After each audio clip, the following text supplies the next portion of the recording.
Bom dia, meus irmãos. Dado o nosso horário, vamos começar a nossa terceira aula da nossa nova matéria de EBD, Fundamentos da Fé.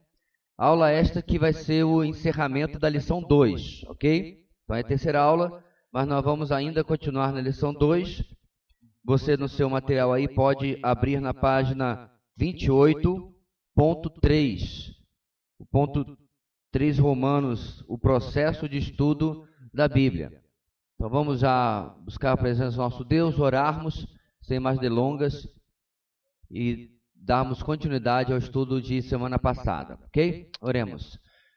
Deus querido, nós te louvamos, te engrandecemos pela liberdade de estarmos na tua presença com nossos irmãos nesta manhã, clamando para que teu Espírito venha iluminar nossas mentes e corações, dando-nos compreensão do que vamos aprender, de tal forma que possamos realmente aproveitar este conteúdo extremamente importante para o crescimento de cada um de nós, de nossas famílias e de nossa igreja.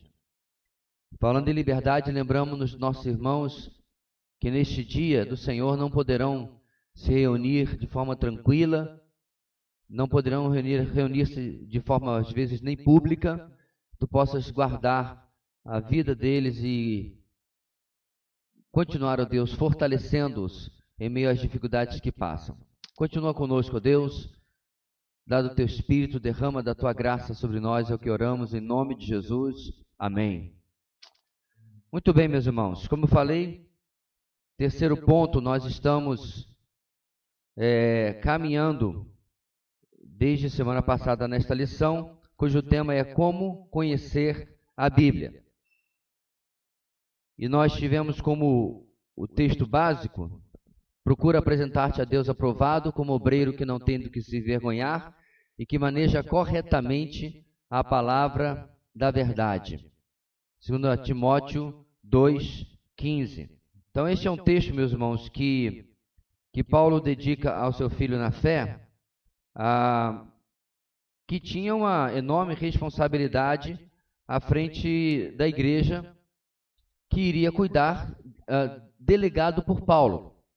Contudo, como eu sempre tenho falado, meus irmãos, se nós formos ler textos assim, tentando torná-los exclusivos para quem está no pastorado, na obra missionária ou algo que valha, nós arranjamos, ou pelo menos os irmãos arranjariam uma senhora de uma desculpa para não fazer um monte de coisas.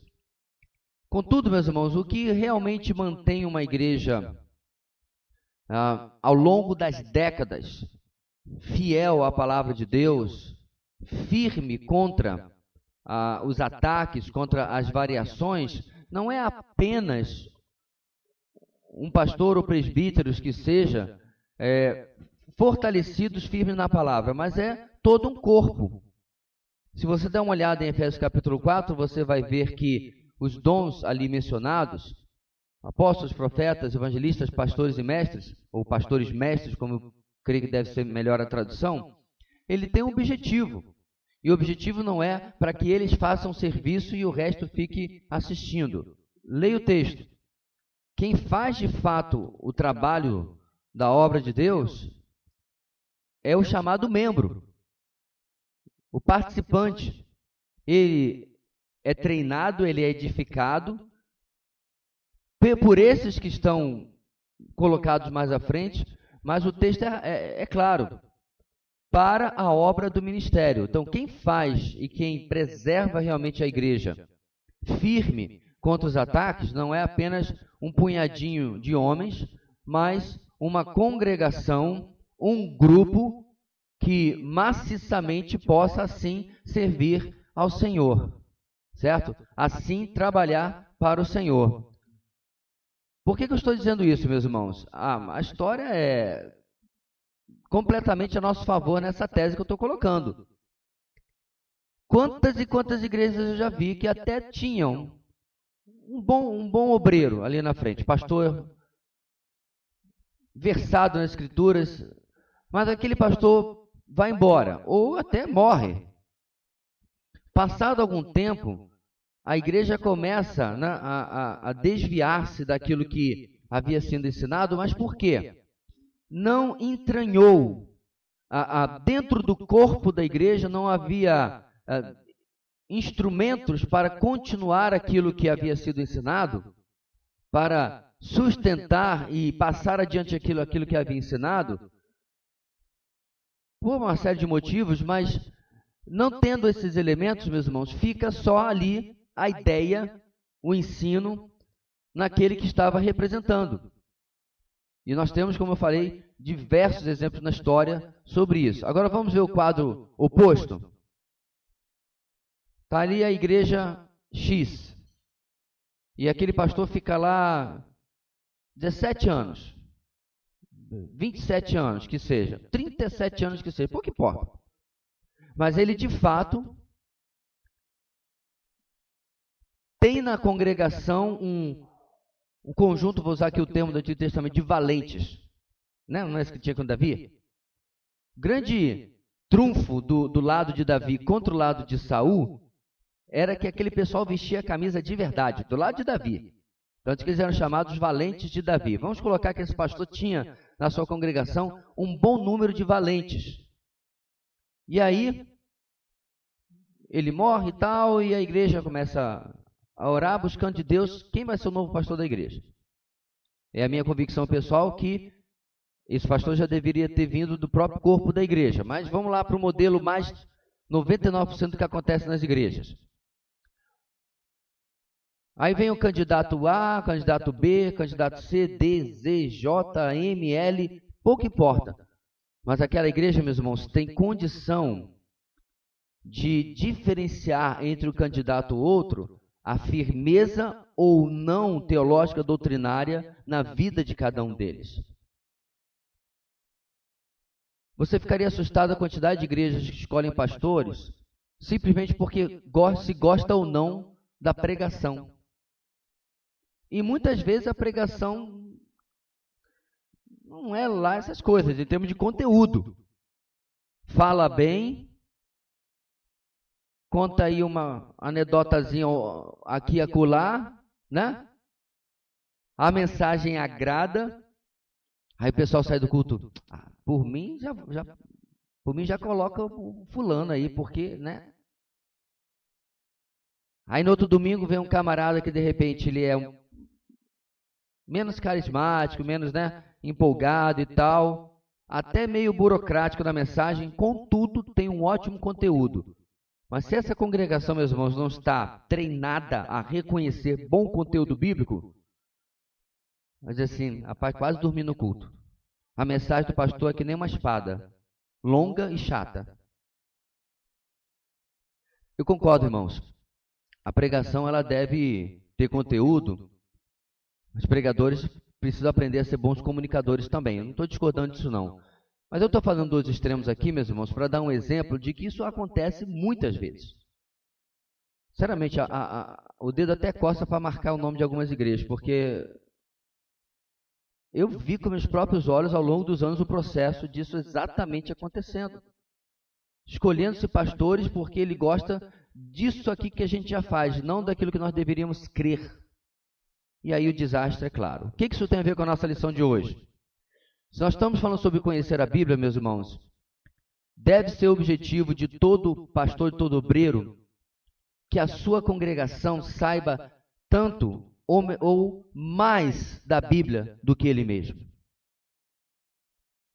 O pastor que tem como alvo, mesmo que seja um alvo silencioso, manter a sua congregação dependente dele por todo o seu ministério, é um homem, para mim, bastante mesquinho. Porque ele acha que a necessidade da sua presença não vai ser mais existente se as pessoas souberem mais do que ele. E na nossa exposição de Atos, nós temos o exemplo de um homem que tinha um pensamento completamente oposto a esse, Barnabé.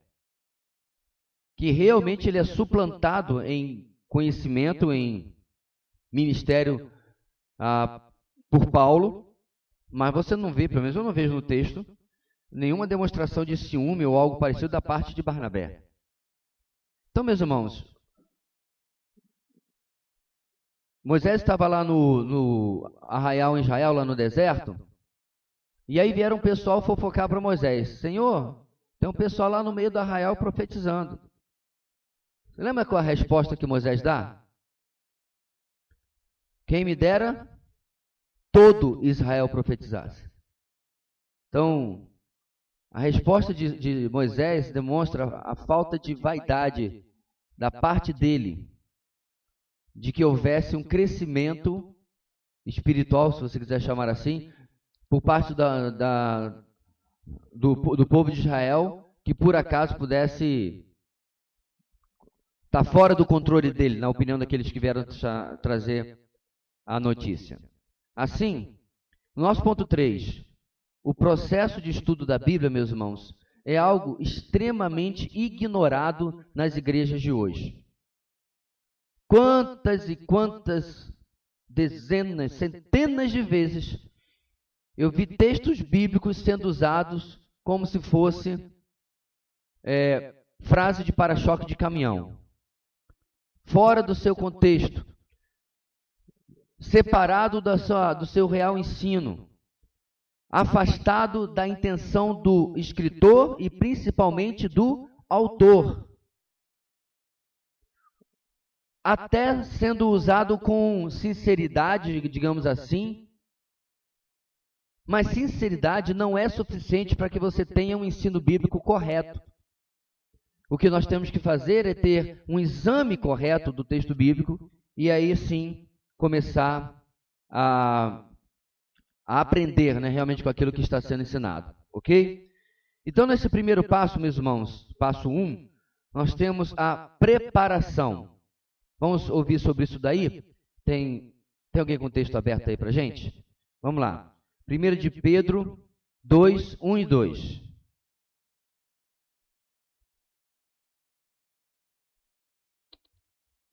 Portanto, livrem-se de toda maldade e de todo engano, hipocrisia, inveja e toda espécie de maledicência. Como crianças recém-nascidas, desejem de coração o leite espiritual puro, para que por meio dele cresçam para a salvação. Nosso ponto 1, aí arábico agora, diz o que se deve fazer antes de nos aproximarmos da Escritura baseado nesse texto. O primeiro texto, meus irmãos, o primeiro versículo fala que devemos nos livrar, e aí ele faz uma lista de coisas ruins, não é? Então, o primeiro passo, meus irmãos, óbvio, isso aí é óbvio para um monte de coisas, mas aqui no nosso ponto, se eu quero ter um bom entendimento das Escrituras, eu devo lidar com a minha própria natureza pecaminosa e as manifestações dessa natureza pecaminosa. Em outras palavras, eu devo ter um tempo de oração e de busca da presença de Deus em oração, de confissão de pecados, para lidar com a palavra de Deus. Vou repetir o que eu já falei várias vezes aqui, inclusive nesta matéria. Este não é um livro como qualquer outro. Se você está lidando, meus irmãos, com um livro sobrenatural, espiritual, você deve, ou você precisa, estar antenado com a espiritualidade desse livro. Qual é a espiritualidade da palavra de Deus? Santa. Certo? Se você estivesse lidando com um livro de magia negra, você não precisava de fazer isso. Ele é um livro sobrenatural também, não como a Bíblia, é claro, mas supostamente vai tentar ajudar você a mexer com o sobrenatural, certo? Na verdade, mexer com o demônio, vamos ser claros. Você não precisa de santidade para mexer com o demônio. Eu estou sendo extremado aqui, meus irmãos, porque às vezes a gente abre a Bíblia como se estivesse abrindo um livro de matemática. Isso é particularmente perigoso se você é professor de EBD, se você é pregador constante, se você, entendeu? Você começa a tratar isso aqui, para usar uma ilustração da medicina, como, com o passar do tempo, alguns acadêmicos de medicina tratam o corpo na aula de anatomia. É como se fosse mais um livro-texto. Não lembram que aquilo ali é a filha de alguém um dia, ou foi o irmão de alguém? Trata quase como se fosse uma coisa. Eu vi um vídeo certa vez, esse vídeo vazou, dos alunos de anatomia ali, de medicina, vão cuidar de vidas, certo? Fazendo como se fosse de uma marionete com o corpo que estava sobre a prancha ali. Um desrespeito absurdo pela condição humana. Como é que uma pessoa pensa assim, meus irmãos? Está desumanizando aquele corpo que está na sua frente. Vamos voltar aqui? Se eu não entender, meus irmãos, cada vez que eu lido com a palavra de Deus, que esse material na minha frente não é igual a um livro de Spurgeon, a um livro de Pike, não é igual a um livro de física quântica, eu começo a compreender, meus irmãos, que eu estou em solo santo. Tem que tirar as sandálias dos pés. Eu sei que agora a gente, né, é tão comum, a gente põe embaixo do braço, esquece a Bíblia depois do culto, né? Mas tenta lembrar, queridos, aquele vídeo que nós vimos há um tempo atrás, daquela tribo aborígene recebendo a Bíblia impressa pela primeira vez. Tenta lembrar da festa, tenta lembrar das lágrimas. Portanto, amados, quando nós lidamos com a palavra de Deus, nós estamos entrando em terreno santo, quer seja no seu simples devocional diário ou, como eu falei, para um estudo mais longo, uma preparação. Os alunos do nosso seminário, para preparar um estudo, né, o estudar, não é um livro qualquer e devemos abordá-lo de maneira reverente, de maneira santa. Segundo texto aí, meus irmãos, Colossenses 1, 9 e 10. Por essa razão, desde o dia em que o ouvimos, não deixamos de orar por vocês e de pedir que sejam cheios do pleno conhecimento da vontade de Deus. E isso para que vocês vivam, da vontade de Deus com toda a sabedoria e entendimento espiritual. E isso para que vocês vivam de maneira digna do Senhor e em tudo possam agradá-lo, frutificando em toda boa obra, crescendo no conhecimento de Deus. Pergunta número 2, qual deve ser o conteúdo da nossa oração ao nos prepararmos para o estudo da palavra de Deus, baseado nesse texto? Várias coisas que Paulo coloca aqui, meus irmãos. Primeiro, é a oração dele pelos Colossenses. Que sejamos cheios de conhecimento da vontade de Deus, de sabedoria e entendimento. Ou seja, a minha oração por mim, por aqueles que vão receber a palavra de Deus, se eu estou dando um estudo, pregação, discipulado, o que quer que seja, é que essas partes da oração de Paulo aqui, pela graça de Deus, se manifeste sobrenaturalmente na vida das pessoas. Sabe, meus irmãos, é uma atitude de tremenda humildade você acumular anos, acumular milhas de estudo da palavra de Deus e ainda compreender a sua carência, a sua necessidade da graça do Senhor naquele momento, para que você possa compreender do texto aquilo que nenhuma técnica, nem aquilo que nós vamos estudar hoje, nada pode completamente lhe ajudar a ter. Eu já tive algumas experiências, irmãos, de estar preparando uma mensagem e tal, né? E aquele pensamento, aquela formulação lógica do texto vir na minha mente. E aí eu parece aquele desenho animado, né? Com um anjinho aqui e um diabinho aqui. O diabinho, claro, está na esquerda. Aí o anjinho fala assim: nossa, Deus é muito bom. A graça de Deus de lhe ajudar a entender isso nesse texto é tremenda, né? Aí o diabinho assim: ei, mas você estudou, você é capaz, você é sagaz. É isso que a carne faz, precisando do diabo não, irmãos. Querendo, você teve um pensamento que você vê claramente que é virtualmente impossível que você, pelo seu próprio esforço, tivesse aquele pensamento. É como se a palavra de Deus tivesse saltado da Bíblia de lá de um cruzado e você compreendeu. E você é tentado a tomar o mérito daquela compreensão para a sua capacidade. Mas no fundo você sabe o que? É isso que Paulo está orando aqui, meus irmãos. Deus age sobrenaturalmente no estudo da palavra. Esse é o diferencial, meus irmãos, às vezes, de determinado pregador para determinado pregador para determinado pregador. Claro, há o diferencial da reverência, da seriedade com a preparação da mensagem, né, com a pregação expositiva, claro. Mas se todos esses têm esse compromisso, e essa visão e essa seriedade, o que é já um grande avanço, muitas vezes você vê, meus irmãos, a forma de colocar as ideias. Agora, claro, se você quiser idolatrar a pessoa, pode dizer assim: rapaz, fulano é o cara. Aí é com você. Como pregador, eu mesmo consigo entender que aquele irmão está tendo aquela percepção, aquele discernimento, aquela sabedoria. Olha o que está escrito aqui no nosso texto de Colossenses. por causa da graça de Deus sobre a vida dele.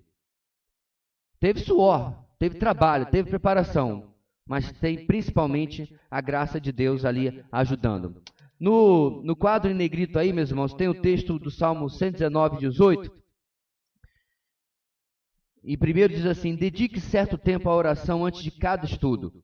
Confesse seus pecados e peça ao Espírito Santo. Aí é o texto do Salmo 119, 18. Diz: venda os meus olhos para que eu contemple as maravilhas da tua lei. A oração do salmista, irmãos, precisa ser ecoada por nós a cada momento de lidar com a palavra de Deus. Lhe chamaram para trazer um estudo na reunião mensal da família. Tremeu nas bases, sentiu a responsabilidade. Tudo isso eu aceito que você possa passar. Mas a única resposta, meus irmãos, a um desafio desse, a única providência que não pode faltar é eu aumentar a minha dependência de Deus para aquilo que eu fui desafiado a fazer. E assim Deus com certeza vai agir e trabalhar nos ajudando. Muito bem, passo 2. Observação. Primeira coisa que nós temos que fazer, meus irmãos, quando estamos examinando, orando, né? Fizemos a preparação, agora estamos examinando o texto. Você deve lê-lo exaustivamente, inúmeras vezes. Eu tenho o hábito, inclusive, de pegar aquele aplicativo que eu já mencionei várias vezes, né? Ele também tem um site, YouVersion, fácil você baixar no seu celular, e a NVI em português ela é narrada, também já mencionei aqui, pelo saudoso pastor João Crisóstomo, faleceu alguns anos atrás, de Manaus, tem um vozeirão, tinha, né? E aí, além de ler, eu gosto de ir lá no meu computador e colocar o João Crisóstomo para ficar falando. Aí ouço uma, ouço duas, ouço três, ouço 4 vezes, você vai encharcar a sua mente da palavra de Deus. Por quê? Porque você vai começar a fazer perguntas ao texto. Por exemplo, o que está acontecendo na passagem? O que você pode ver? Você está percebendo o que está acontecendo ali? Uma outra dica muito importante é, leia em outras versões. Leia na NVI, leia na Revista Atualizada, Revista Corrigida, na NVT, o que você tiver ao seu alcance. De novo, no aplicativo você só muda ali em cima, né? Já tem outras. Eu só sugiro que você não confie muito em versões chamadas na linguagem de hoje, porque elas não são versões, elas são paráfrases. Os irmãos sabem qual é a diferença de uma versão para uma paráfrase? A versão é uma tradução, certo? Você pode me dar um texto em inglês, a mim, a ele, a ela, a ele lá, e nós vamos todos traduzir, e as nossas versões vão dizer a mesma coisa, senão não é tradução, né? Mas talvez com elementos diferentes. Entendeu?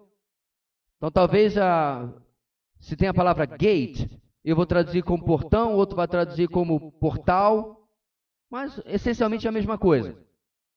Se tem a palavra way, eu vou traduzir como caminho, o outro vai...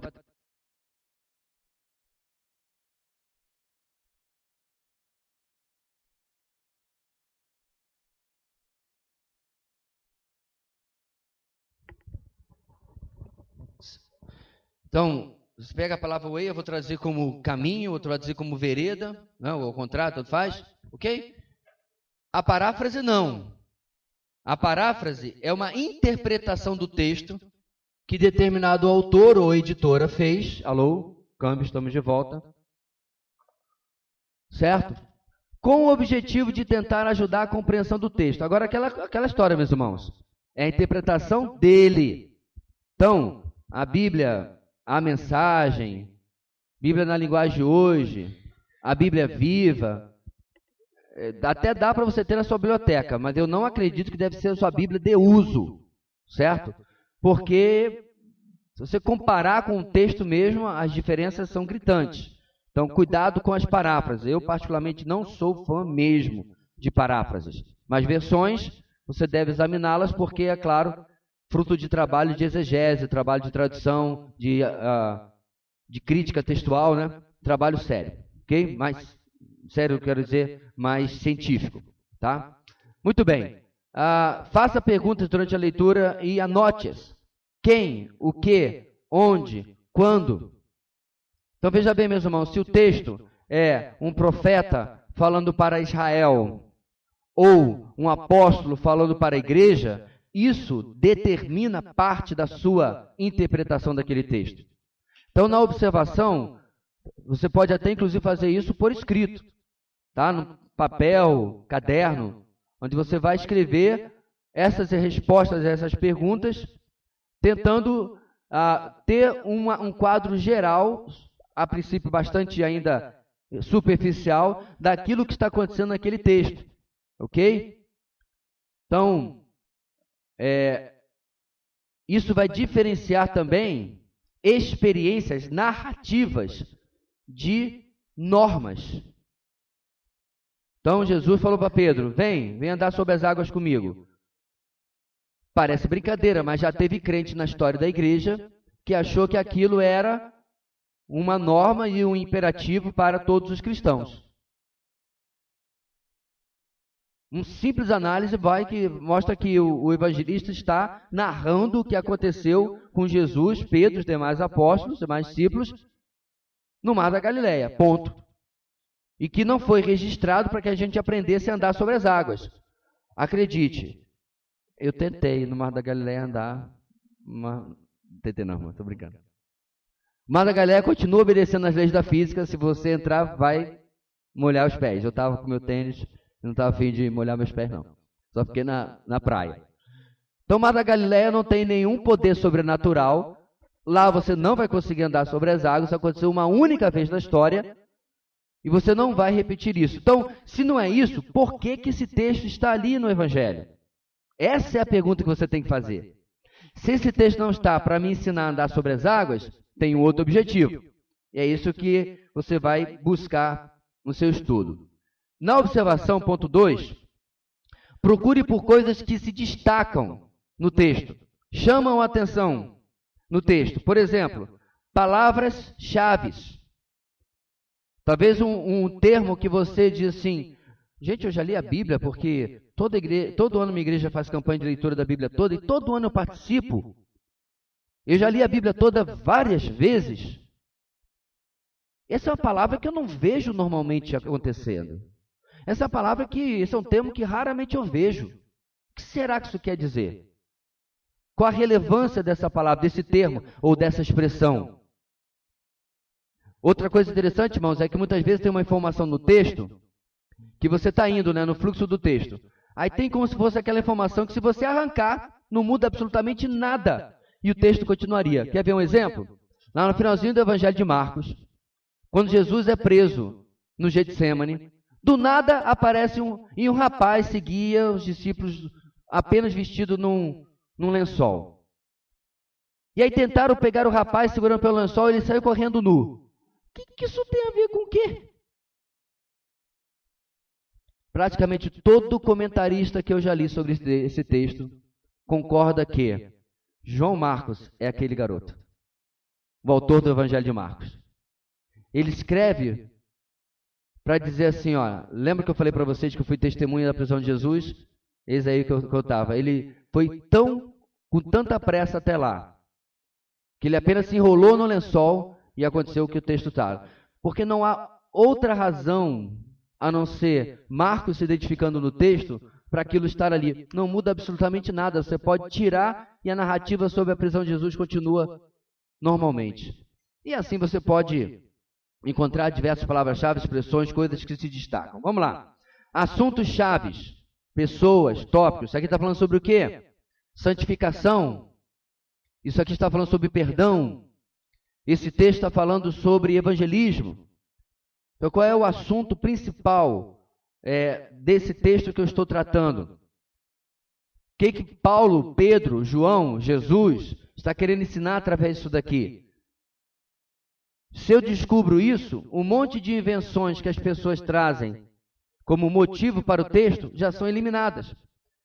Não vão ocupar o meu tempo tratando um assunto que não é o assunto do texto. porque não está ali destacado. Letra C, mandamentos, particularmente verbos. É verdade, meus irmãos, que o imperativo ele não é apenas ordem. O imperativo você usa para clamor, pedido, súplica, não é? Ó Deus, ouve-nos. Isso é um imperativo, mas ninguém está dando ordem a Deus, você está suplicando, certo? Contudo, você precisa ficar atento se o texto tem uma ordem. E principalmente se essa ordem está colocando sobre você a responsabilidade de um mandamento bíblico, de algo que você precisa fazer. E você tem que estar ali, e obviamente isso vai estar, como diz aí na nossa apostila, particularmente presente na forma de verbos. D, exortações, ou seja, tem um destaque de uma falha, dizendo, não hajam desta maneira, hajam daquela maneira. É também uma forma de imperativo, mas está impulsionando você diretamente a uma ação. Rogo-vos, pois, irmãos, pelas misericórdias de Deus, que apresenteis os vossos corpos. Então há uma série de imperativos e exortações à mudança nesse texto. Não é uma sugestão, não é também nem mesmo um pedido. Há um caminho sendo apontado. Não é, pensa aí se dá para fazer alguma coisa. Há claramente, meus irmãos, uma orientação do texto que ou eu obedeço ou eu finjo que não é comigo. Aliás, Tiago é especialista nisso, né? Onde ele aponta a coisa de maneira bem incisiva. A letra E. Palavras ou frases que se repetem. Uma coisa muito interessante, meus irmãos, é aquele salmo que tem uma frase e depois vem, porque as suas misericórdias duram para sempre. Eu não lembro agora, desculpe o número do salmo. Então ele vai falar uma frase, porque a sua misericórdia dura para sempre. E, na verdade, se você eliminar essa, porque sua misericórdia dura para sempre, e ler apenas as outras, você vai ver que ele está contando uma história. Ele está fazendo uma narrativa da história de Israel. E em toda a história de Israel, aquilo ali só aconteceu por quê? Porque as suas misericórdias duram para sempre. Não tem como, meus irmãos, você fazer um devocional, um estudo bíblico, uma mensagem, sem que você perceba que o autor está jogando na sua cara. Nada acontece na sua vida sem que Deus misericordiosamente intervenha na sua história, assim como fez na história de Israel. Muito bem. Letra F. Comparações. Elementos semelhantes, elementos diferentes. Isso é particularmente presente na poesia judaica, né? Poesia judaica, especialmente nos provérbios, ele tem o hábito de repetir o pensamento, fortalecendo o pensamento anterior, certo? Ou contrastando com o pensamento anterior, para que ele fique mais firme. Então, o filho obediente é coroa do seu pai, mas o rebelde é a tristeza da sua mãe, por exemplo. Então, há um contraste na poesia mostrando que não é que o pai também não fique triste, nem que a mãe não seja também coroada com a obediência do filho. Mas está pegando os dois pais, né, pai e mãe, duas atitudes do filho e duas reações diferentes. São três elementos que se mudam para que a gente aprenda uma lição muito simples. Não é nem tão difícil de interpretar isso. Mas é nesse contraste que está a beleza, né, do seu estudo pessoal, ou da sua pregação, do seu estudo que você vai dar, ou assim por diante. Ok? Letra G. Perguntas, respostas. Muitas vezes o texto deixa uma pergunta no ar. Pode ser retórica, onde a resposta é óbvia, né? Ou pode ser uma pergunta que você deve responder pelo resto do texto. Pelo entendimento do resto do texto, você vai fortalecer ou atender aquela pergunta. Muitas vezes o próprio texto vai responder. Romanos capítulo 8. Quem fará condenação contra os escolhidos de Deus? É Deus quem os justifica. Já está respondendo. Então a resposta de quem condenará os escolhidos de Deus é quem? É qual a resposta? Ninguém. Se Deus está nos justificando e Ele é o justo juiz, quem é que vai me levantar o dedo acusador contra mim? Pode até tentar.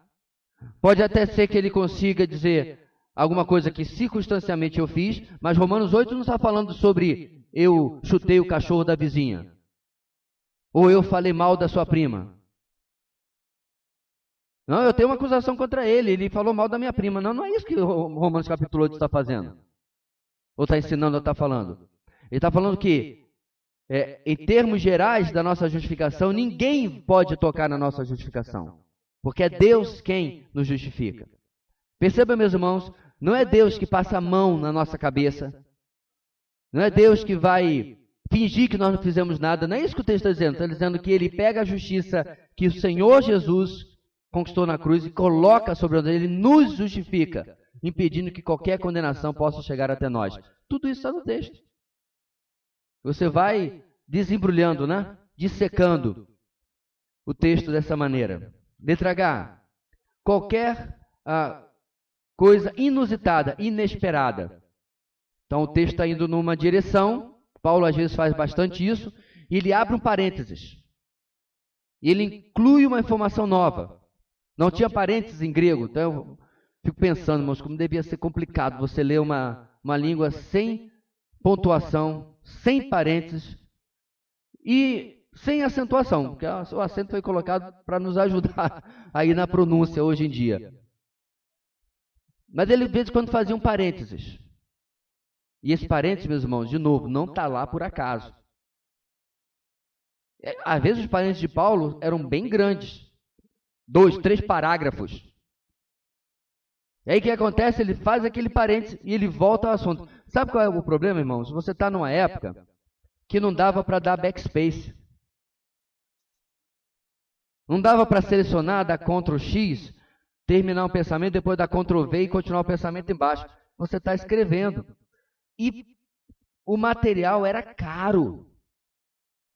Papiro, pergaminho, eram caros. Não é como a folha de A4 que você compra hoje.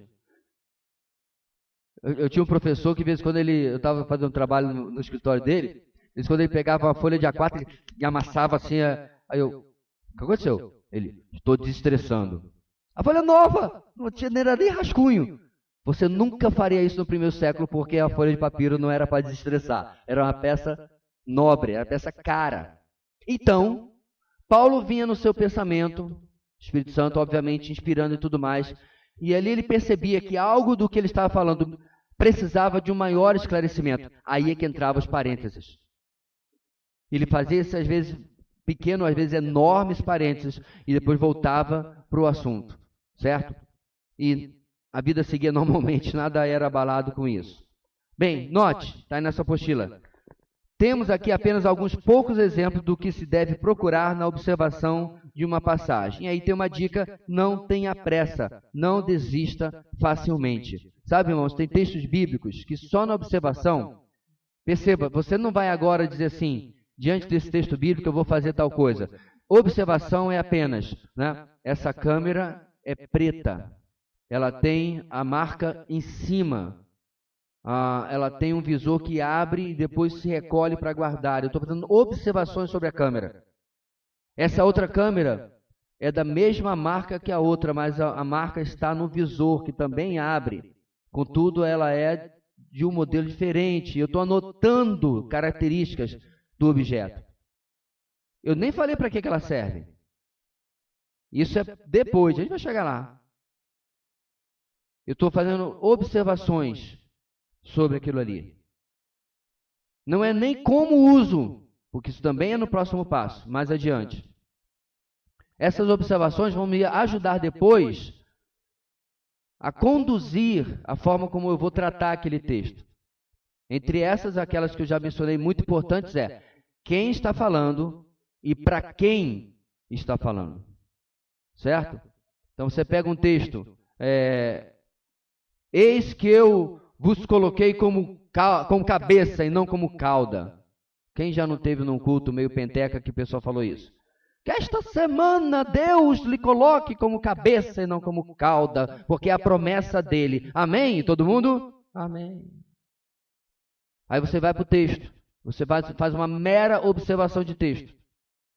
Na observação você descobre que o profeta, se não me engano Isaías, enfim, que o profeta está falando aquele texto para quem?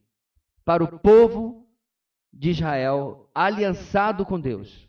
Porque o texto continua. O texto vai falar sobre prosperidade. O texto vai falar que outros textos similares, na verdade, vão falar assim, a sua colheita nunca vai falhar, a sua mulher vai ser uma parideira, vai ter filho adoidado. Isso é para a igreja? Isso se aplica a mim? Um profeta, ou Moisés, se for o caso também era profeta, está falando para Israel.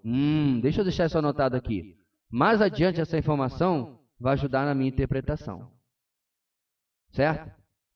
Muito bem. Letra C, passo 3. Depois da observação, irmãos, vem a interpretação.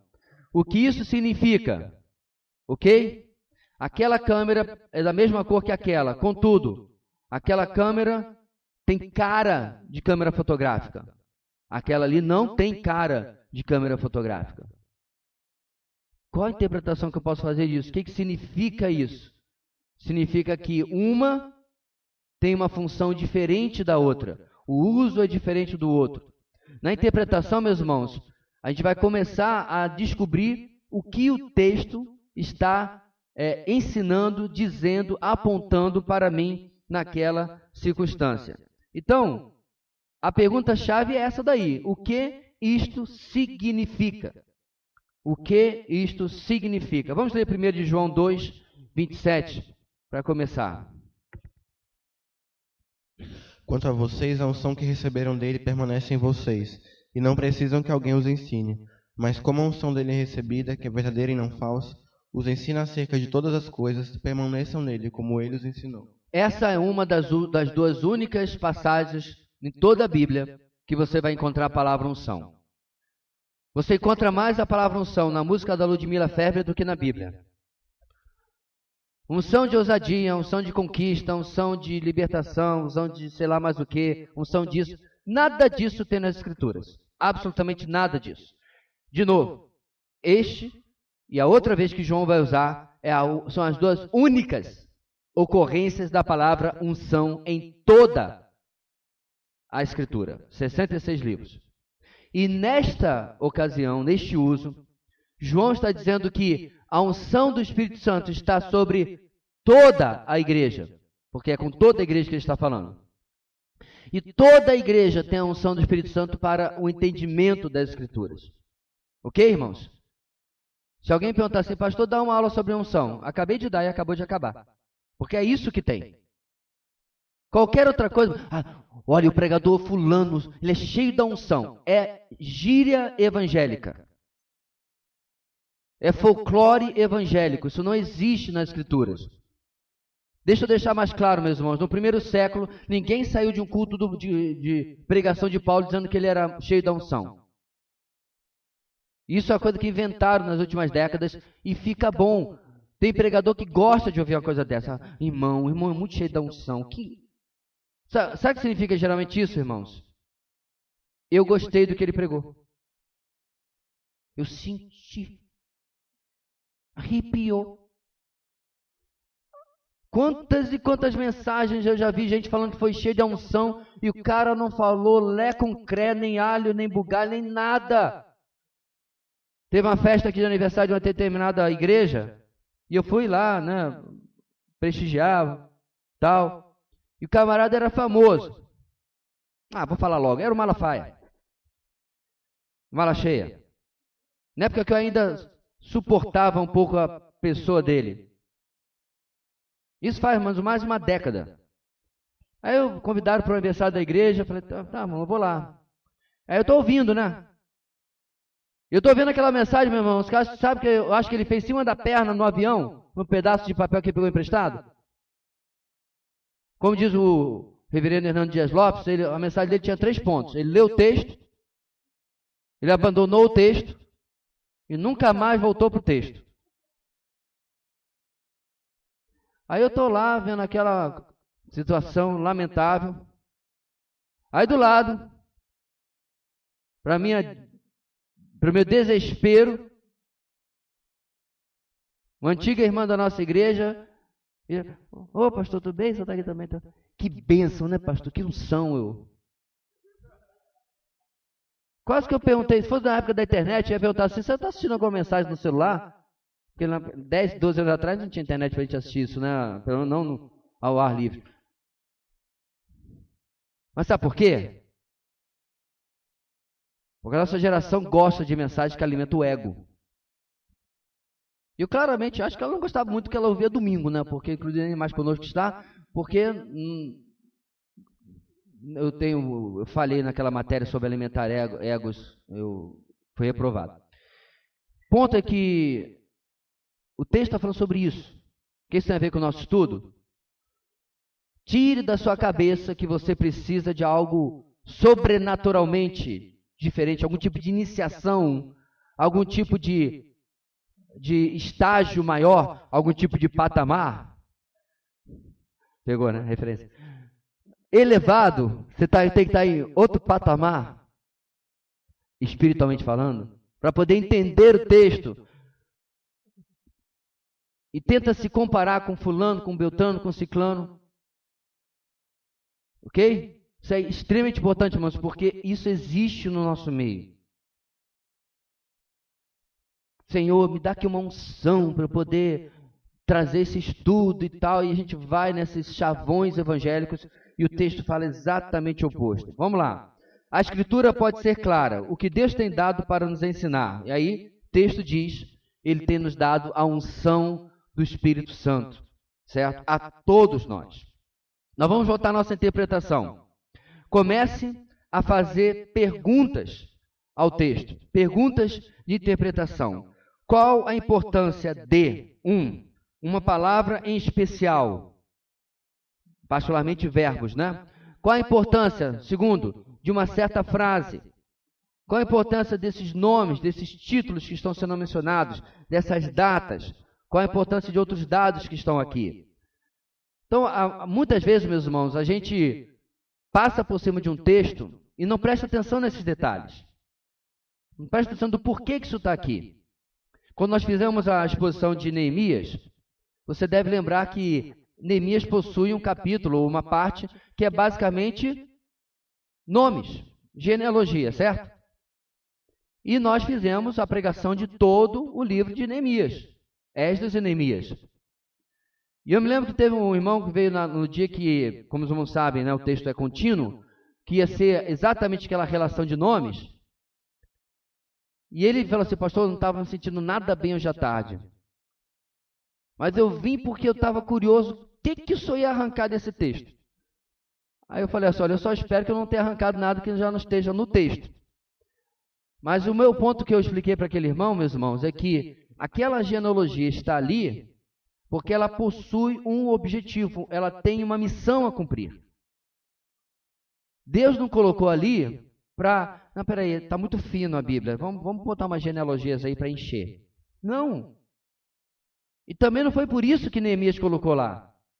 Os editores pediram tantas páginas, está faltando, põe genealogia para preencher. Não. Ele colocou com um objetivo que tem a ver com a mensagem do livro de Neemias. E eu creio que, pela graça de Deus, que nós conseguimos trazer essa mensagem naquele dia. Tá no canal, se você quiser conferir. Meu ponto, meus irmãos, é que as perguntas ao texto vão começar a mostrar qual a diferença da narrativa, como a narrativa está se comportando e demonstrando algo, comprovando algo ao longo dela que antes eu não sabia. Lendo e fazendo as perguntas, estou começando a depreender, a tirar do texto informações que podem me fazer trazer um bom estudo, uma boa pregação, certo? Daquele texto para os irmãos que vão ouvir. Letra B. Qual o significado de uma palavra em particular? Por que, letra C, o escritor disse isto? qual a implicação desta palavra, desta frase ou nome. Então, quando você está lendo ali, meus irmãos, por exemplo, o famoso versículo, ou o mais famoso possível, né, João 3,16, você não pode passar por cima de detalhes do texto, quando diz que Deus deu o seu Filho unigênito. Essa palavra que acontece pouquíssimas vezes no Novo Testamento, é uma palavra extremamente importante na cristologia. E João, claro, foi Jesus que falou, é claro, né? Mas João não registrou a fala de Jesus por acaso. Por que isso está ali? Então, os detalhes, meus irmãos, e como aquela palavra é usada no resto da Bíblia, enriquece o seu estudo bíblico. Então, na minha época pré-internet, eu tinha que pegar esqueci o nome agora. Concordância. De pegar uma concordância bíblica, que é um livro dessa grossura. Dá umas duas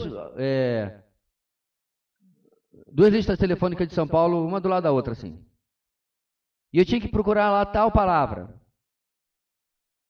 E aí eu via onde essa palavra ocorria. Hoje, com 2 cliques no programa, já está... Quantas vezes essa palavra aparece? E às vezes eu posso dizer assim, olha só, João usou essa mesma palavra na primeira carta dele também. Eu faço a correlação do porquê que João usa essa palavra e não outra. Por que João usa essa expressão e não outra expressão? O que ele quer destacar? O que ele quer ensinar? O que ele quer chamar a nossa atenção? Tudo isso vai contribuir na minha interpretação. E muitas das perguntas que nós vamos encontrar, meus irmãos, vão ficar muitas vezes sendo respondidas pela Bíblia como um todo. Mas a maior parte delas, não. O nosso ponto 3 diz, encontre respostas às suas perguntas que estejam dentro do contexto do texto. Então vamos supor que alguém fala para você assim, olha, queria chamar você para pregar aqui na nossa igreja, na nossa conferência de adolescentes, tá? E a divisa, o pessoal mais antigo sabe que é isso, né? Tem um tema e uma divisa. Tema é uma frase, divisa é um versículo bíblico. E muitas vezes, meus irmãos, o tema e a divisa não tem nada a ver uma coisa com a outra. Isso é o sofrimento de todo pregador. Ele lhe dá uma divisa, mas o tema não está na divisa. Eles acham que está. Mas porque pensaram o versículo do nada. Mas aí você começa a analisar aquele versículo. Se você não ler todo o contexto, o parágrafo, o capítulo, e se possível for, todo o livro, você com certeza pode trazer uma mensagem até que o pessoal vai gostar, mas não é uma mensagem do texto. Porque o texto vai levantar perguntas, e as perguntas estão no contexto sendo respondidas. Então, por exemplo, quando lá, novamente, em Romanos capítulo 8, fala que todas as coisas contribuem para o bem daqueles que são chamados filhos de Deus, certo? Conhece o texto? Qual é o bem? O que é bem? Ah, pastor, o bem é ganhar na Mega Sena da virada. O bem é a promoção. O bem é meu tio de 5º grau morrer e me deixar uma herança. Porque isso é o que a mente carnal pensa. Dinheiro, bens, posses. Aí tem o pessoal mais, o bem é a saúde dos meus filhos, né? Saúde é que interessa, o resto não tem pressa. Nada disso está no texto, irmãos. Continue lendo. E você vai descobrir que todas as coisas contribuem para o bem, que é a formação da pessoa de Cristo em mim e em você. Legal, né? Pois é. Isso aí a gente não se entusiasma. Eu nem queria a Mega Sena da virada mesmo. Está no texto. O ladrão veio para matar, roubar e destruir. Quantos e quantos cultos você já foi e diz, Satanás está querendo destruir a tua vida. Não é essa voz assim? Porque Satanás veio para matar, roubar e destruir. Amém? Todo mundo? Amém. Leia o bendito do contexto. Não tem diabo nenhum no contexto, irmãos. Pastor, só está falando bem do diabo? Não. O diabo mata, destrói, arruína, tudo isso. Só que o diabo, às vezes, também ajuda. Ele abençoa. Porque ele é um enganador. Ele coloca a pessoa bem na vida. Tudo para poder entorpecê-la. Para que ela não veja, na verdade, que está nua, pobre, miserável. Mas voltando para João capítulo 10, meus irmãos. Quem é o ladrão em João capítulo 10? Os falsos mestres de Israel.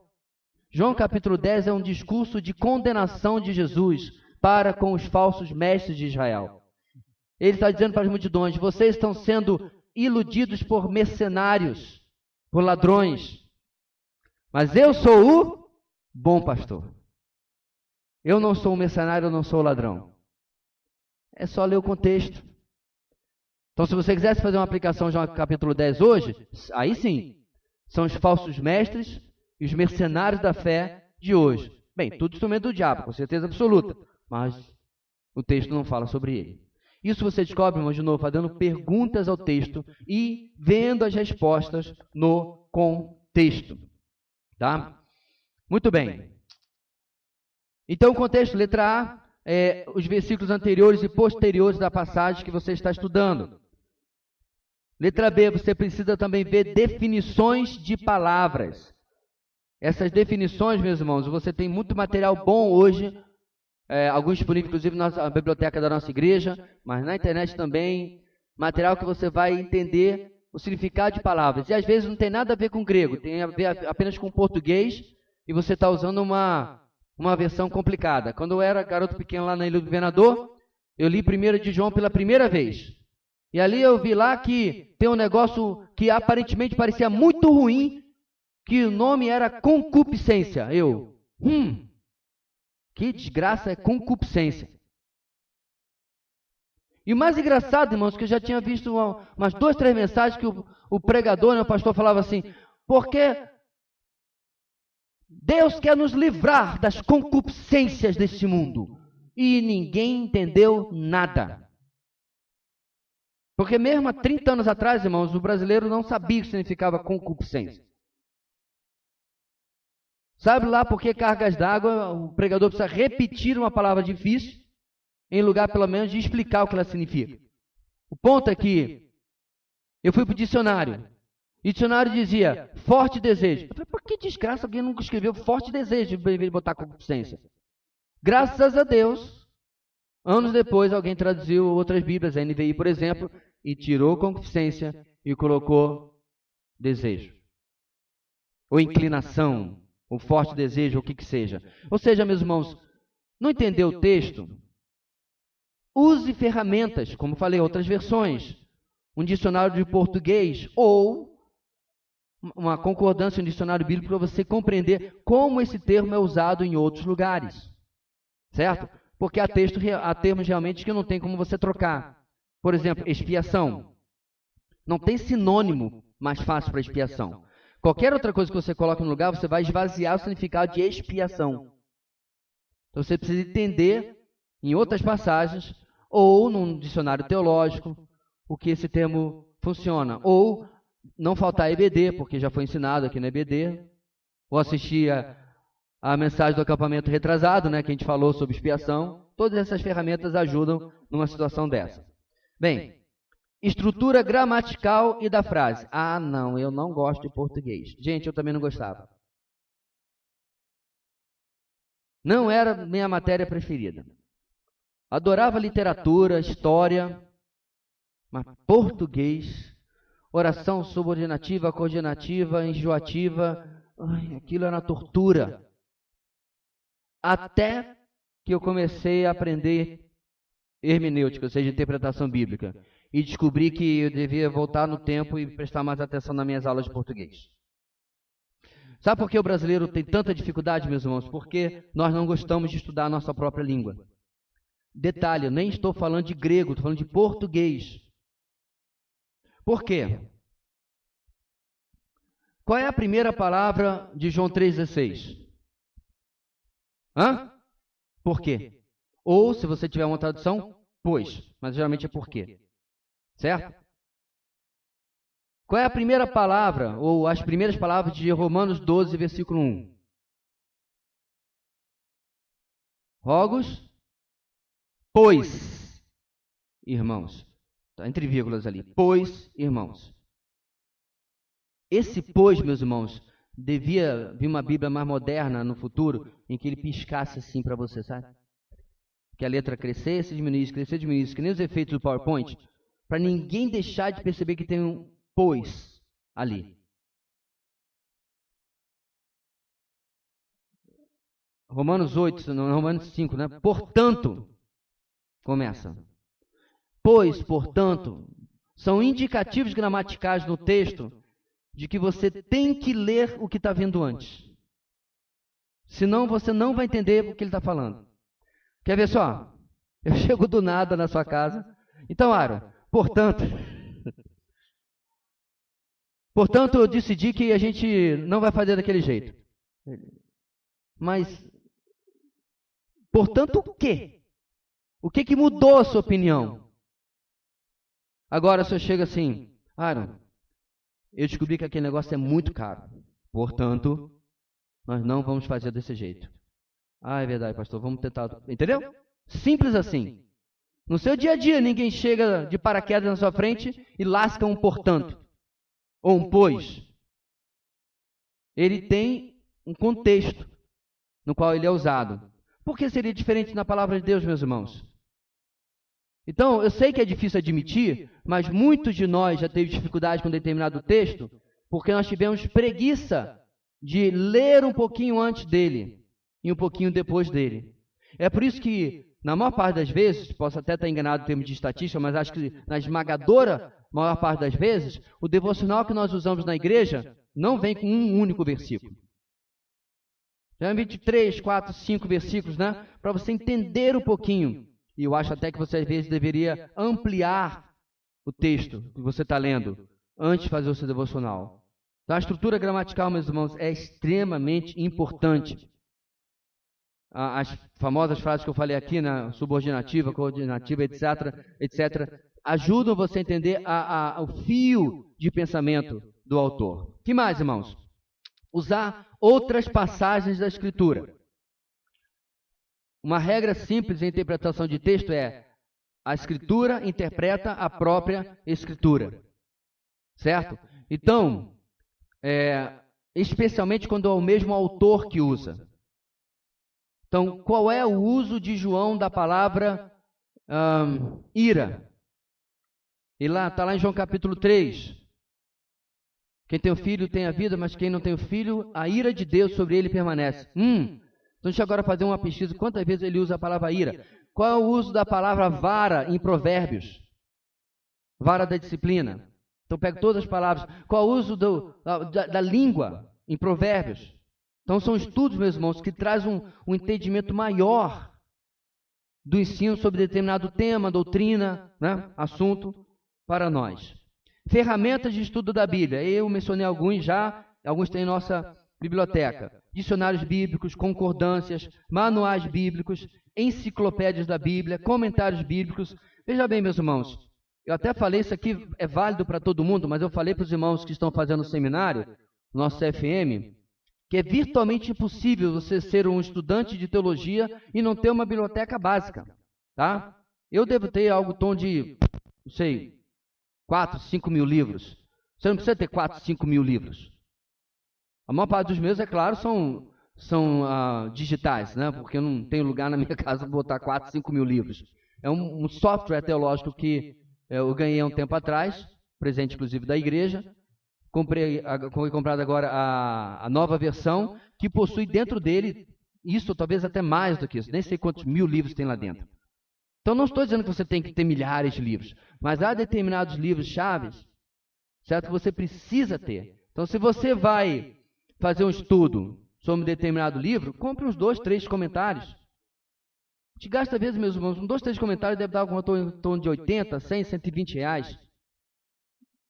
Em um mês você gasta mais em pizza. E o livro é para sempre, especialmente se for digital. Ponto aqui, meus irmãos, é que a gente tem que ver as nossas prioridades. Ah, pastor, mas precisa comprar sempre? Tira as teias de aranha da nossa biblioteca. A regra é que você pode pegar cada livro por 2 semanas, 15 dias. Em 15 dias dá para você examinar bastante, examinar um texto com mais profundidade, e assim por diante. Então, aí as ferramentas são várias. Número 4. Ao interpretar, lembre-se que a Bíblia concorda com ela mesma, e interpreta a si mesma, e possui a mensagem no próprio texto. Então, o objetivo, meus irmãos, da palavra de Deus é trazer clareza sobre a mensagem que ela mesma já vem trazendo a você. Ela não é um livro de mistério, ela não é um livro também nem misterioso, não é um livro de ocultismo, nem do oculto, certo? É um livro que quer trazer à luz a mensagem de Deus para o homem, para mim e para você. Bem, então os livros da Escritura sempre concordarão entre si, não há contradição interna. A palavra de Deus nunca vai afirmar salvação pela fé e salvação pelas obras, por exemplo, porque não há salvação pelas obras. Ela nunca vai afirmar a habitação plena do Espírito e que você precisa de uma segunda experiência. Ou é uma coisa ou é outra. Ou você já tem a unção do alto, 1 de João, ou você tem que ficar nas madrugadas ou no monte para ficar buscando uma experiência com Deus. Ou é uma coisa ou é outra. Certo? A Bíblia nunca vai se contradizer. Se ela tem uma aparente contradição, investigue melhor. É falta de compreensão sua do texto. Ah, pastor, isso não é uma coisa meio evasiva? Não. É simplesmente a realidade de que toda vez que alguém veio com aquela descoberta de uma suposta contradição na Bíblia, quando eu comecei a examinar com essa pessoa mais profundamente, a pessoa diz, não tem contradição. Eu não vou cuspir para cima, mas são 39 anos e ainda não deparei com algo que nós não pudéssemos compreender olhando mais passagens e o todo da Bíblia como um contexto. Tá? Eu já mencionei algumas vezes, irmãos, que há divergências, não contradições, em fatos. Tipo, então o rei tal foi à guerra com 400 mil soldados, lá em 2 Reis. Lá em Crônicas, tá? Então o rei foi com 430 mil soldados. Pronto, acabou o cristianismo, porque um diz 400 mil, outro diz 430 mil. Um resolveu arredondar, o outro resolveu especificar. Só isso.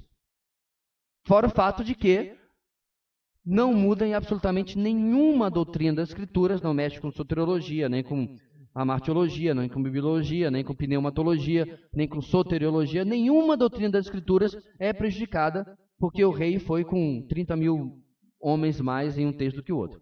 Essas são as supostas contradições que os ateus muitas vezes apontam, ok? No quadro preto aí, meus irmãos, cinza, aliás, há somente uma interpretação correta para cada passagem particular na Escritura. O significado que o autor original pretendeu. Então, meus irmãos, a interpretação ela tem como objetivo chegar a descobrir qual a mensagem que o autor, através do escritor, o autor Deus, através do escritor, colocou nessa passagem. Essa é a interpretação, certo? Ela é única. Pastor, se ela é única, como é que eu posso pregar uma passagem mais de uma vez? Por causa da terceira, ou no caso aqui na ordem, da quarta parte, né? O terceiro passo mais importante, depois de observação e interpretação, que é agora a aplicação, que é a letra D. É na aplicação, meus irmãos, que a gente vai personalizar aquele texto. Pegar aquele princípio bíblico e colocar relevante à criança, ao adolescente, ao adulto, ao idoso, ao homem, à mulher, ao pobre, ao rico. Toda a passagem bíblica possui uma relevância para todo tipo de ser humano, mesmo que a interpretação seja a mesma. É na aplicação que os caminhos se separam. Uma coisa interessante que já aconteceu inúmeras vezes no grupo de vida é alguém pegar a mensagem de domingo na hora de compartilhar e diz, olha, a mensagem de domingo falou a mim isso, isso, isso. E lá estou eu, no nosso grupo de vida, que preguei a mensagem domingo, e estou ouvindo uma coisa sobre aquele texto pela primeira vez. Por quê? Porque Deus aplicou àquele irmão ou irmã de uma forma que eu não tive a percepção ou o tempo de falar durante aqueles minutos da mensagem. Certo? Então, a aplicação, a forma como a pessoa vai responder aquele texto, a interpretação que é uma só, tem a ver com seu momento de vida, suas lutas, pecado também, né? Aquilo que ele ou ela estão enfrentando, ok? Quarto passo, aplicação. E a grande pergunta é, que efeito isso terá em minha vida? Que implicação isso terá na minha vida?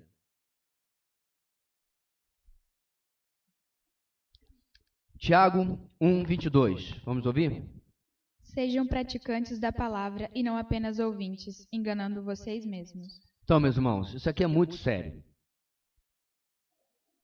Você ter aprendido a gostar de boa pregação, no sentido de pregação que respeita o texto, que é bíblica e tudo mais, isso é maravilhoso. Mas não é esse o objetivo da palavra de Deus. Que nós nos tornemos uma igreja que gosta de pregação. O objetivo da palavra de Deus é que nós nos tornemos uma igreja que obedece à pregação. E são coisas bastante distintas. Uma é consequência da outra, mas não é a mesma coisa. Então, se domingo, né, foi feita uma tremenda e maravilhosa, espantosa exposição sobre ame ao próximo como a si mesmo, e você gostou porque o pastor Joveci puxou do grego o significado e relacionou com 3, 4 livros da Bíblia e contou ao longo da história da teologia tudo que já foi falado, tudo é meio complicado, né? Mas sobre amar o próximo como a si mesmo, você saiu daqui, que exposição, né? Nossa, que tudo e tal. E amanhã no trabalho você se indispõe com todo mundo e trata as pessoas mal, o que adiantou? De que serviu? O que mudou na sua vida? Essa é uma preocupação que eu tenho, meus irmãos, quando eu ouço bons pregadores. Que o meu intelecto fique cheio e meu coração fique vazio. Eu quero destacar aqui, meus irmãos, que eu não estou dizendo que não importa a qualidade do que é pregado. Importa sim. Importa boa pregação, pregação submissa ao texto bíblico, pregação que deixe claro o texto bíblico, ok? Mas existe o outro lado. O que isso tem a ver com a minha vida? Então deixa eu colocar aqui uma coisa muito clara, meus irmãos, preste bastante atenção. Grupo de vida não é para você ter comunhãozinha durante a semana. Para isso a gente promovia grupo de churrasco, grupo de chá da tarde, grupo de sinuca, grupo de jogar bola. Grupo de vida, o principal objetivo é interagir com a palavra. Quando nós começamos os grupos de vida 13 anos atrás, mais ou menos, 14, uma das tentativas, uma irmã chegou para mim assim, naquela época, estávamos ainda tateando, né? Ela chegou para mim assim, pastor, eu tenho um problema no nosso grupo de vida, o que é? Ninguém quer compartilhar nada. Sabe o que eu falei para ela? Eu falei assim, se ninguém quer compartilhar nada, faça uma oração final e vão para casa. Durante um mês, o grupo de vida durou 20 minutos. Só saía de casa, tomava banho, passava desodorante, perfume, para ficar 20 minutos reunido e ia para casa. Aí começaram a reclamar. E aí a liderança colocou, mas eles tinham na cabeça, irmãos, que alguém ia trazer um estudo lá. E aí falou assim, se os irmãos não compartilharem, ou a gente acaba com o grupo de vida, ou a gente vai continuar tendo uma reunião de 20 minutos. E aí o pessoal começou a abrir a boca. Sabe por quê? Porque o grupo de vida é o momento onde você pode compartilhar, inclusive para a sua própria autocobrança. Eu estou irmãos, eu estou confiando em vocês algo que Deus tem tá falando que eu preciso mudar diante do texto de domingo. Então, querido, pouco importa você sair por aí dizendo assim, a minha igreja tem exposição bíblica em lectio contínua. Você sabe o que é lectio contínua? Lectio contínua é quando o texto é analisado do primeiro versículo do primeiro capítulo até o último versículo do último capítulo. A minha igreja tem. E a pessoa vai perguntar aí que isso mudou a sua vida em quê? Em nada, mas eu tenho. Que vale isso? Qual o valor disso? A minha igreja tem devocional. A minha igreja tem... A pergunta que você vai ouvir diante do trono é, piorou para ti, porque a quem muito é dado, muito é... Pois é, tu conheces o final da frase. Então, na verdade, meus irmãos, participar de uma igreja onde você é bombardeado com a palavra de Deus em absolutamente toda reunião é um tiro no pé. Porque você está aumentando. Ou você acha que o texto bíblico está mentindo? A quem muito é dado, muito será cobrado. Você acha que o texto bíblico fala exatamente o que ele está dizendo? Aliás, seria um ótimo estudo bíblico, né, para aplicar a nossa lição de hoje. Vai estudar esse texto bíblico e vai descobrir que ele está dizendo exatamente isso. Deus vai cobrar menos, meu irmão, do irmãozinho que se converteu lá na Transamazônica, do meio do nada, pelo rádio, e está no máximo conseguindo ouvir lá, e no máximo pode amar o macaco prego que passa na porta dele, porque ele não mora com ninguém, vai cobrar menos dele do que vai cobrar de mim e de você. Então essa parte da aplicação, meus irmãos, é a parte crônica do estudo bíblico, do OIA, que eu falei semana passada. Observação, interpretação, aplicação. OIA. Tem um texto aqui dizendo, esta parte do estudo bíblico procura incorporar as verdades observadas à prática do cotidiano. O que eu vou fazer agora, certo? Uma ferramenta simples o ajudará a pôr em prática o que aprendeu. Aprenda a usar o PPEOT. Não é muito fácil como sigla para você decorar, né? Mas vamos lá. Pergunta simples. Primeiro P, significa o quê? Pecados a abandonar. Você está perguntando se tem no texto. O texto está apontando algum pecado que eu tenho que abandonar? Certo? Segundo P, promessas a reivindicar. É verdade. Às vezes o texto não fala sobre pecado. O Senhor é o meu pastor, de nada terei falta. Há pecado apontado ali? Eu posso até mudar a forma de ler o texto e dizer assim, Senhor, será que eu realmente tenho confiado que o Senhor é o meu pastor? Aí tem um pecado para abandonar, a falta de confiança. Mas o texto é uma promessa, certo? Eis que estarei com vocês todos os dias, até a consumação do século, até o fim dos tempos. Promessa. Letra E. Exemplos a seguir, eu poderia até completar, ou a evitar, né? Então você lê lá Ananias e Safira, tem um exemplo a não seguir. Aí você vê um pouquinho antes, né? O desprendimento de Barnabé, um exemplo a seguir. Então o texto, muitas vezes, meus irmãos, vai trazer o registro de determinadas personagens bíblicas, como o texto de semana passada, né?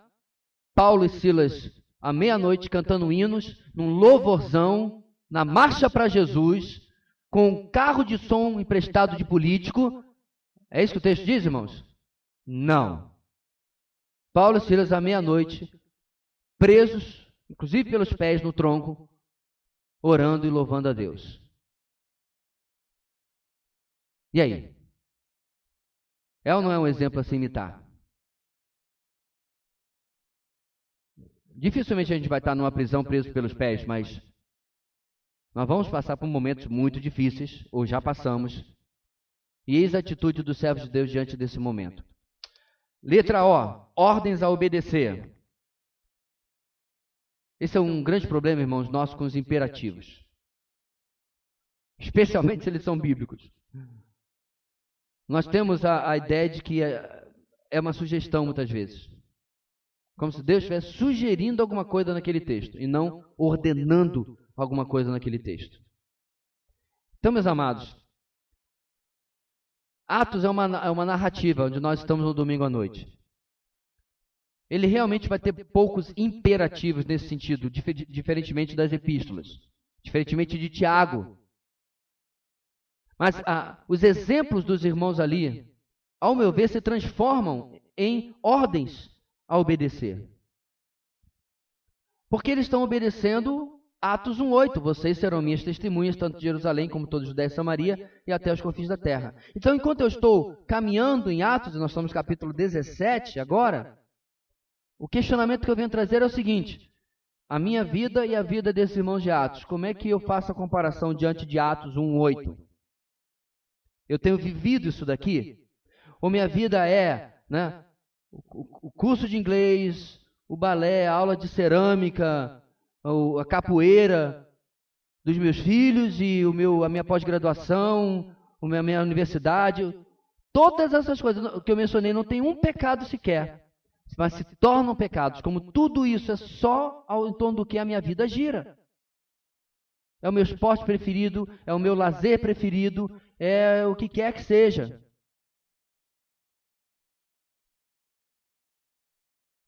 Porque Atos, meus irmãos, não é um livro para dizer assim. E aí, no dia seguinte, a ida na sinagoga, no domingo, Paulo e Lucas resolveram fazer um piquenique.